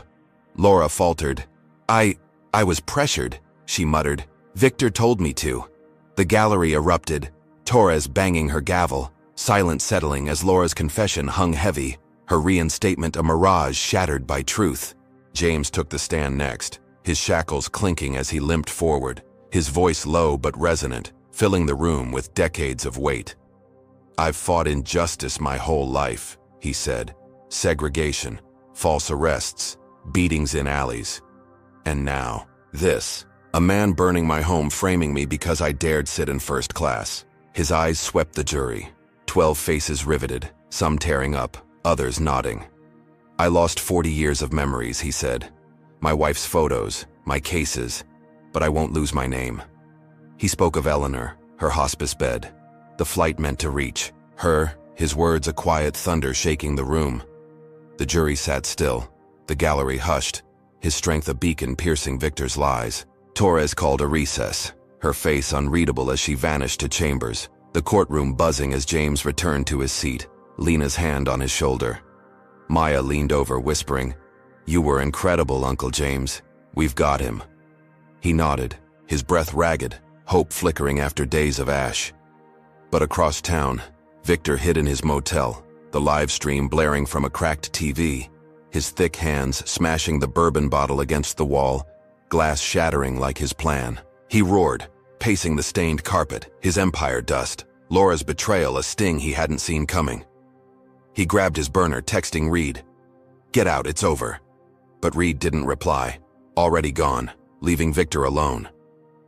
The jury filed, back, their faces solemn, the foreman standing with a paper trembling in his grip. "Not guilty," he said, the words a hammer breaking Victor's chains. Cheers erupted, Maya leaping up, tears streaming as she hugged Lena. James exhaling a sob, his head bowing. Torres banged her gavel, ordering silence, then turned to Carver. "Where's Grayson?" she demanded. "This court wants him." A bailiff stepped forward. Victor's been spotted, arrested mid-escape at a bus station, fleeing with a fake ID. The gallery gasped, James lifting his eyes, a weight lifting as Victor's fall landed hard. Laura slunk out, her career ashes, her lies exposed, the news cameras now her hunters. James stood as the cuffs came off, his legs shaky but his spine straight. The jumpsuit swapped for a spare suit Lena brought, its gray fabric a shadow of his old dignity. He gripped his cane, returned at last, and walked free, the crowd parting, their applause a wave carrying him out. Victor sat in cuffs miles away, his motel hideout raided, his burner seized, his dark grin gone, replaced by a scowl as cops read his rights. The airline crumbled under lawsuits, its board resigning, Laura's face plastered online as a villain unmasked. James stepped into the sunlight, Maya at his side, believing the war was won, the enemy vanquished. But as he reached the car, a clerk handed him a sealed envelope, slipped from Victor's cell before the arrest, its edges worn, his name scrawled in thick ink. James tore it open, his breath catching at the words inside. Check your sister's hospice bill, a cryptic jab that chilled his blood. He clutched the note, his cane trembling. Victor's final play a shadow he couldn't shake. The victory felt hollow, a trap still ticking. But he squared his shoulders, his voice firm. Take me to Eleanor, he told Maya. I need to see her now. She nodded, her eyes narrowing. The fight not over. The note a thread to unravel. James slid into the car, the courthouse fading behind, his heart heavy but unbroken. He'd faced the fire, the cell, the lies, and stood tall, his name cleared, his spirit aflame Victor couldn't douse. But the note burned in his pocket, a whisper of dread, a hint that this wasn't the end. He'd won the battle, reclaimed his truth. But as Atlanta's skyline loomed, he braced for one last blow, a warrior ready, always ready. James Carter stepped out of the car at the Seattle hospice, the late afternoon sun dipping low, casting a warm glow over the brick building where his sister Eleanor lay. His gray suit, a spare from Lena Hayes, hung slightly loose on his battered frame, his cane tapping a slow rhythm against the pavement, his cracked glasses slipping down his nose. The courtroom victory in Atlanta still hummed in his veins, Victor Grayson's arrest a weight lifted, the cheers of the crowd a shield against days of hell. But the envelope from Victor slipped from his cell, burned in his pocket, its cryptic words, check your sister's hospice bill, gnawing at his gut. He'd flown back with Maya, the short flight a blur, his mind locked on Eleanor, needing her alive, needing this wind to hold. He pushed through the glass doors, the antiseptic smell sharp, his breath quickening as he moved toward her room. Maya followed close, her black coat shed, her dark eyes shadowed with exhaustion, her phone silent after days of battle. She'd watched James reclaim his name, seen Victor cuffed, but the note had rattled her, a final jab from a man who'd burned everything else. She gripped her laptop bag, her hackers on standby, ready to dig into whatever Victor's words hid. The hospice hall stretched quiet, nurses nodding as James passed, his presence a familiar ache after his brief visit days ago. He reached Eleanor's door, number 214, and paused, his hand trembling on the knob. She's here, he told himself. She has to be. He turned it, stepping inside, the soft beep of her heart monitor a lifeline he clung to. But the bed lay empty, sheets crisp and untouched, the monitor dark, its wires coiled neatly on a stand.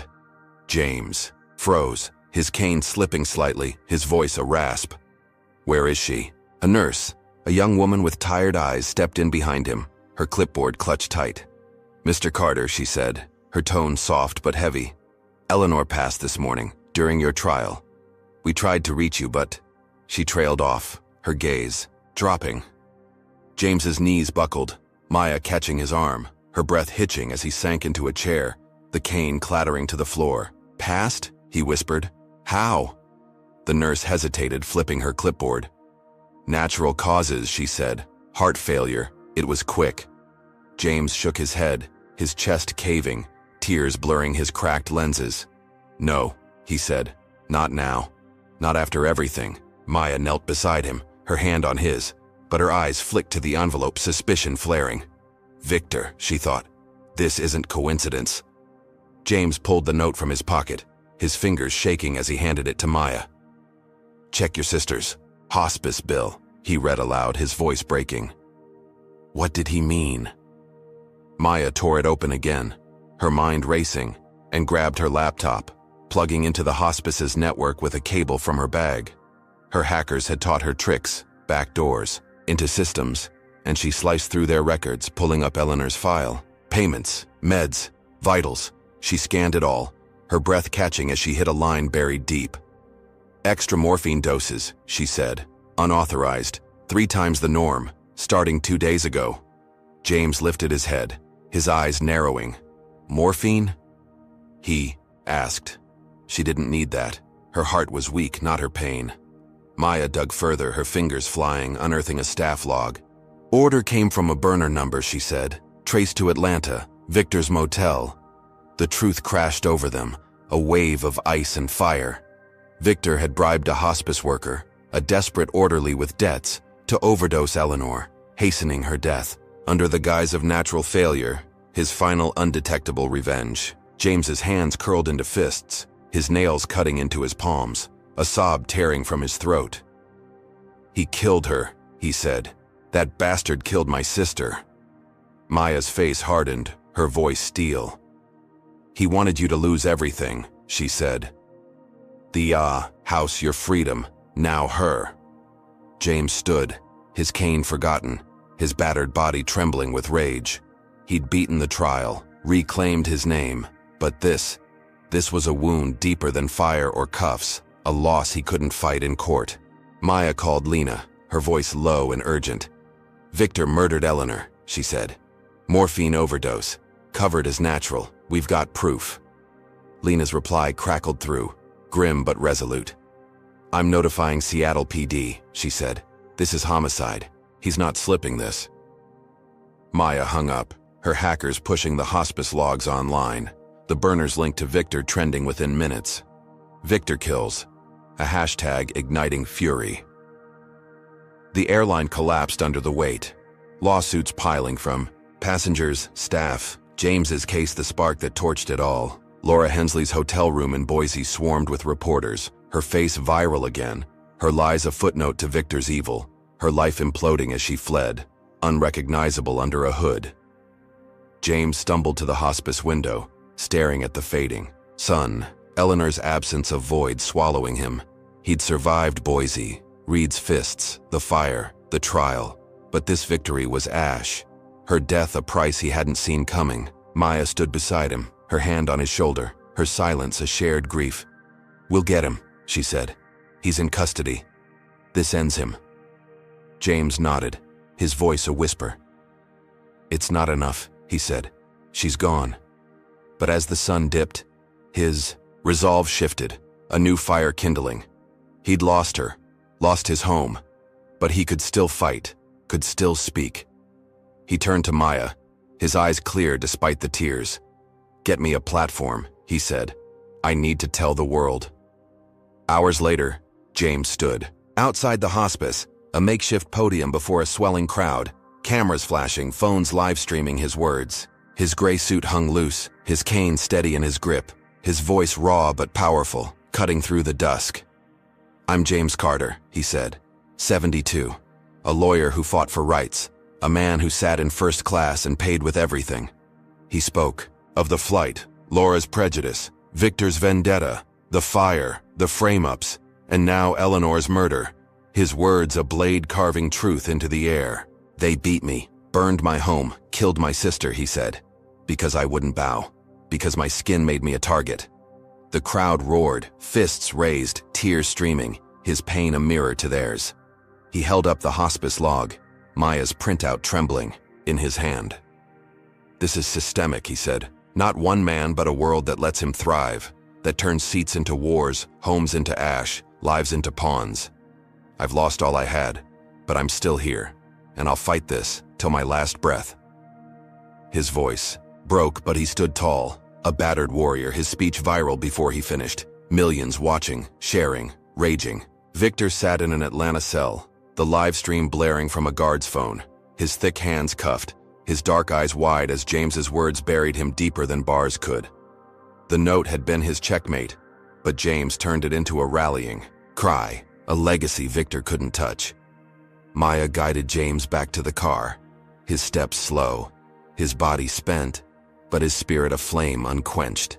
The airline's collapse hit the news, executives fleeing, Laura a pariah, Victor's trial looming with murder added to his list. James buried Eleanor the next day, her grave simple, her memory his fuel, the crowd from his speech swelling at the cemetery, their support a wall against his grief. He stood over her, his cane sinking into the earth, whispering, "I kept fighting, Elle, for you." Justice was his, Victor's fall complete, but the cost hollowed him, her loss a scar no verdict could heal. He climbed into the car, Maya at the wheel, her eyes fierce with pride. "Where to?" she asked. "Home," he said, then paused. No home left, just forward. She nodded, driving into the night, the city lights blurring past, his speech echoing online, a call to dismantle the systems that birthed Victor. He'd won, cleared his name, toppled an empire, but the bittersweet taste lingered. Eleanor's absence a weight he'd carry forever. His cane rested beside him, his glasses fogged with quiet tears, but his jaw set firm. The war was over, the trap sprung, yet his fight stretched on, a vow to the sister he'd lost, to the world he'd reshape. James Carter's journey and flight attendant kicks black elderly man off plane 5 minutes later. She's fired in front of everyone, reveals profound lessons about resilience, systemic racism, and the cost of justice. First, it underscores the enduring strength of the human spirit. James, a 72-year-old civil rights lawyer, faced relentless attacks, humiliation, false arrests, a burned home, and his sister's murder. Yet he stood firm, turning pain into a powerful stand against injustice. His story teaches us that courage isn't the absence of fear, but the will to fight through it. Second, it exposes how deeply racism can embed itself in systems, from Laura Hensley's snap judgment to Victor Grayson's vendetta, showing how prejudice festers when unchecked power thrives. It's a stark reminder that silence enables oppression, and vigilance is vital to dismantle it. Third, the tale highlights the bittersweet nature of justice. James cleared his name, toppled an airline, and saw Victor fall. But Eleanor's loss left a void no victory could fill, teaching us that triumph often comes with scars. This story urges us to confront injustice head-on, to question assumptions, and to amplify the voiceless. It's a call to recognize the battles beneath the surface and act before they claim more than we can bear. So, what do you take from James's fight? How would you stand against a system rigged to break you? Drop your thoughts in the comments with a 1 if you'd fight like James. Hit like if this moved you, subscribe for more real-life sagas, and share to spark change. Thanks for joining this journey. May you find strength to challenge the shadows in your own world and peace in the victories, however hard won they may be.